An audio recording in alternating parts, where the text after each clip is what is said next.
দেশের বিভিন্ন প্রান্ত থেকে ঢাকায় প্রবেশের জন্য বেশ কয়েকটি পয়েন্ট রয়েছে। এর মধ্যে ঢাকার অন্যতম গুরুত্বপূর্ণ প্রবেশ পথ হল গাবতলীর আমিনবাজার সেতু। রাজধানী ঢাকার বিভিন্ন সড়ক এবং মহাসড়কগুলি প্রশস্ত হলেও এর প্রবেশ পথগুলি সরু থাকার কারণে যানজটের সমস্যাটা থেকেই যেত। তবে বর্তমান সময়ে ঢাকার বিভিন্ন প্রবেশদ্বারগুলোকে প্রশস্ত করা হয়েছে, যে কারণে আগের মতো ভোগান্তি নেই ঢাকায় প্রবেশ কিংবা বের হবার ক্ষেত্রে। প্রিয় দর্শক, আজকের ভিডিওতে আপনাদের দেখাবো 6 লেনের নতুন আমিনবাজার সেতু, সেই সাথে গাবতলী আমিনবাজার এলাকার বদলে যাওয়া দৃশ্য দেখানো হবে। ভিডিও শুরুতে অনুরোধ জানাবো, যারা প্রথম দেখছেন এই চ্যানেলের ভিডিও তারা চাইলে দেশের মেগা প্রকল্পগুলির নিয়মিত আপডেট জানতে চ্যানেলটি সাবস্ক্রাইব করে পাশে থাকতে পারেন। একে একে ঢাকার প্রবেশ পথের সড়কগুলি পাচ্ছে নতুনত্ব। দীর্ঘদিনের ব্যবহার হওয়া সড়কগুলি ধারাবাহিকভাবে পেয়েছে আধুনিকতার ছোঁয়া। রাজধানী ঢাকার ব্যস্ততম পয়েন্ট হল গাবতলী আমিনবাজার। এর মধ্যে অন্যতম হল গাবতলী আমিনবাজার সেতুটি। এই সেতুটি ঢাকা আরিচা মহাসড়কের উপরে অবস্থিত। নতুন পুরনো মিলিয়ে মোট 12টি লেন রয়েছে এই সেতুতে। ঢাকা আরিচা মহাসড়কের মাঝখানে অবস্থিত পুরাতন 4 লেনের সেতুর পাশে নতুন করে আরও 6 লেনের একটি সেতু নির্মাণ করা হয়েছে। ইতিমধ্যে সেতুটির নির্মাণ কাজ শেষ হয়েছে এবং সবগুলি লেন উন্মুক্ত হয়ে গেছে যান চলাচলের জন্য। এছাড়াও সেতুটির দুই পাশে 1.5 কিলোমিটার সংযোগ সড়কের পাশাপাশি গাবতলী অংশে থাকছে একটি গোল চত্বরযুক্ত ইন্টারচেঞ্জ। দিন দিন দৃষ্টিনন্দন হয়ে উঠছে এই গোল চত্বরটি। সুবিশাল ডিভাইডারও প্রস্তুত হয়ে গেছে। এখন এখানে বৃক্ষরোপণ করে সবুজায়নের মাধ্যমে বিউটিফিকেশন বাড়ানো হবে। গোল চত্বরের খুব কাছেই গাবতলী বাস টার্মিনাল। উত্তরবঙ্গ সহ বেশ কয়েকটি জেলায় চলাচলের জন্য ব্যবহার হচ্ছে এই বাস টার্মিনালটি। তবে পরিকল্পনা মোতাবেক এটিকে স্থানান্তর করে ব্রিজের ওপারে আমিনবাজারে নেয়ার পরিকল্পনার কথা শোনা গিয়েছিল অনেক আগে থেকে, তবে এখনো সে কাজ শুরু হয়নি। গাবতলীর গরুর হাট ও ট্রাক স্ট্যান্ড কিছুটা সরিয়ে ইন্টারচেঞ্জের মতো গোল চত্বর তৈরি করা হচ্ছে। এছাড়া নতুন সেতুটির এক পাশ দিয়ে পথচারী হাঁটার জন্য ফুটপাত নির্মাণ করা হয়েছে। এখানে এখন পুরনো 4 লেনের সেতুর পাশে দৃশ্যমান হয়েছে 8 লেনের দ্বিতীয় আমিনবাজার সেতু। সেই সাথে নতুনত্বের স্বাদ পেতে যাচ্ছে পুরনো সেতুটিও। এই হচ্ছে আমিনবাজার সেতুর যে ওয়াকওয়েটি দেখতে পাচ্ছেন।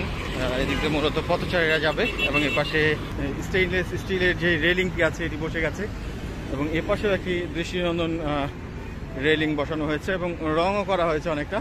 সেতুর গাবতলী ইন্টারচেঞ্জ থাকার কারণে ট্রাফিক সিগন্যালে আটকে থাকতে হবে না কোনো যানবাহনকে। একদিক দিয়ে গাবতলী আমিনবাজার বিমানবন্দর সদরঘাট কিংবা মিরপুরের দিকে যেতে হলে যানজটে অপেক্ষা করতে হবে না কোনো যানবাহনকে। সব দিকের যানবাহনই এই ইন্টারসেকশনের সুবিধা পাবে।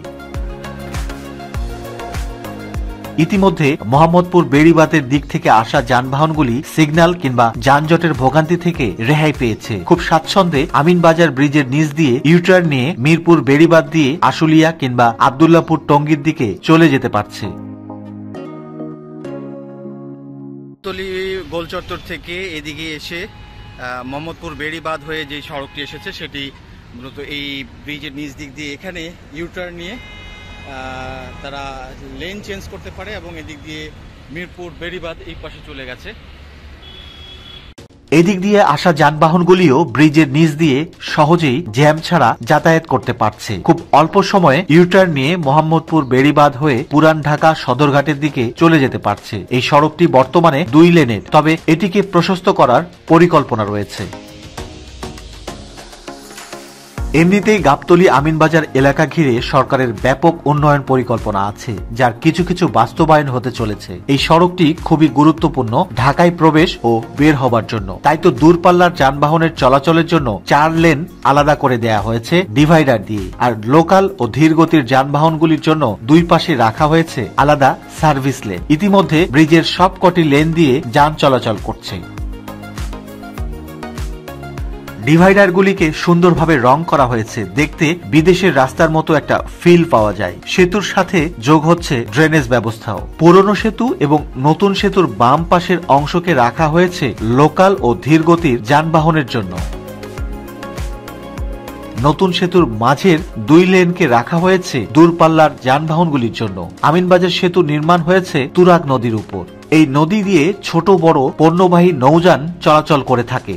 বর্তমান ও পুরনো সেতুর পিলারগুলিকে নৌ দুর্ঘটনার হাত থেকে রক্ষা করতে দেয়া হয়েছে নিরাপত্তা বেষ্টনী। ব্রিজের পিলারের সাথে লাল রঙের লোহার ফ্রেম বড় নৌযানগুলোর ধাক্কা থেকে এই ব্রিজটিকে রক্ষা করবে। স্রোতের সময় নৌযানগুলি পিলারের সাথে সেতু পারাপারের সময় ধাক্কা খায় দেখেই এই নিরাপত্তা বেষ্টনী দেয়া হয়েছে।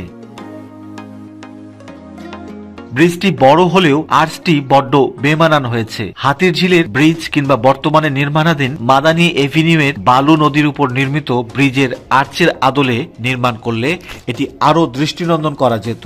210 কোটি টাকার বেশি ব্যয়ে নির্মাণাধীন তৃতীয় আমিনবাজার সেতুটির দৈর্ঘ্য প্রায় 233 মিটার আর 12 লেনের সেতুটির প্রস্থ প্রায় 34 মিটার।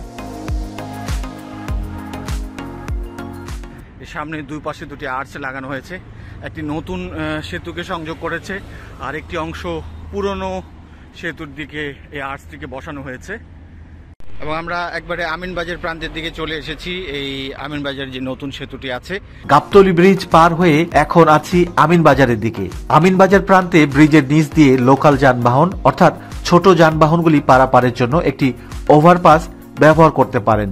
তবে এদিক দিয়ে বড় যানবাহনগুলি চলাচল করতে পারবে না। সার্ভিস লেন ব্যবহার করা যানবাহনগুলি সহজে দুপাশে যাওয়ার জন্য এই ছোট ওভারপাসটি করা হয়েছে। এভাবে ছোট যানবাহনগুলোকে চলার ব্যবস্থা করা হয়েছে। তবে ছোট যানবাহনগুলো এটাতে চলতে পারবে, বড় কোনো ট্রাক কিংবা বাস এগুলো যেতে পারবে না। ছোট ছোট যে যানবাহনগুলো আছে লোকাল লেন পরিবর্তনের জন্য এই অংশটি ব্যবহার করা হয়েছে। আমিনবাজারের এই প্রান্তে হেমায়েতপুর থেকে দেশের তৃতীয় তথা দ্বিতীয় পাতাল মেট্রো রেলের লাইন চলে যাবে। এমআরটি লাইন 5 নর্দার্ন রুটের এই লাইনটি উপর দিক দিয়ে এসে এখানে এসে ভূগর্ভস্থ লাইন দিয়ে ঢাকার ভেতরে প্রবেশ করবে। তুরাগ নদীর নিচ দিয়ে মেট্রো রেল লাইন নির্মাণ করা হবে। এই লাইনটি হেমায়েতপুর থেকে ভাটারা পর্যন্ত যাবে। গাবতলী, মিরপুর 10, গুলশান পর্যন্ত মাটির নিচ দিক দিয়ে প্রায় 20 কিলোমিটার দীর্ঘ এই মেট্রো লাইনটি প্রস্তুত করা হবে। ইতিমধ্যে ডিপো নির্মাণের কাজ হেমায়েতপুরে বেশ জোরে সোরে চলছে। এই সড়কটির সামনের দিকে সালেপুর ব্রিজের দিকে চলে গেছে। এখানে মাঝখানের দিকে যে 4টি লেন তৈরি করা হয়েছে, এই 4টি লেন এক্সপ্রেসওয়ের মতো করে প্রায় নির্মাণ করা হয়েছে। সড়কের দুপাশে আরো 2টি লেন আছে। এছাড়াও থাকছে সার্ভিস লেন। এখানে মাঝখানে যে 4টি লেন তৈরি করা হয়েছে, এই 4টি লেনে প্রবেশ করলে এর দুপাশে তখন আর যাওয়া যাবে না। একেবারে সালেপুর ব্রিজে গিয়ে ইউটার্ন নিয়ে অন্য লেনে প্রবেশ করতে পারবে, কারণ এখানে মাঝখানে 4টি লেন রাখা হয়েছে। এই 4টি লেনের দুপাশে ডিভাইডার করে দেওয়া হয়েছে, যার কারণে 1.5 কিলোমিটার পথ আরো দুপাশে যাওয়ার সুযোগ থাকছে না। গাবতলী থেকে আসা যানবাহনগুলি সরাসরি চলে যাবে 4 লেন ব্যবহার করে। লেনগুলি আলাদা করার কারণে লোকাল যানবাহনগুলি লোকাল লেনে থাকবে। 4 লেনের সড়ক ব্যবহার করে দূরপাল্লার যানবাহনগুলি নিরবিচ্ছিন্নভাবে যেতে পারবে। তখন রাজধানীর প্রবেশ পথের ঢাকা আরিচা মহাসড়কের আমিনবাজার সেতুর পাশেই নবনির্মিত দ্বিতীয় আমিনবাজার সেতু। যানজট এড়িয়ে নির্বিঘ্নে রাজধানীতে প্রবেশ ও বের হওয়ার সুযোগ পাচ্ছে দেশের উত্তর ও দক্ষিণ পশ্চিমাঞ্চলের দূরপাল্লার যানবাহন। যোগাযোগ বিশেষজ্ঞরা বলছেন, পুরনো সেতুর 4 লেন ও নতুন সেতুর 8 লেন সহ মোট 12 লেনে গাবতলী কেন্দ্রিক যানজটের নিরসন হবে। ফলে কমবে বাস টার্মিনালের সামনের সড়কের যানজট। এতে গতি আসবে সাভার আশুলিয়ার শিল্প কারখানার অর্থনীতিতেও। যোগাযোগ বিশেষজ্ঞরা বলছেন, সেতুটি দিয়ে শুধু যাত্রী চলাচলে নয়, সাভার আশুলিয়া শিল্প কারখানার পণ্য পরিবহন সহজ হবে, যার ইতিবাচক প্রভাব পড়বে দেশের অর্থনীতিতে। এই সেতু ব্যবহার করে ঈদের সময় ঢাকা থেকে একটা বড় অংশের মানুষ সহজেই চলে যেতে পারবে।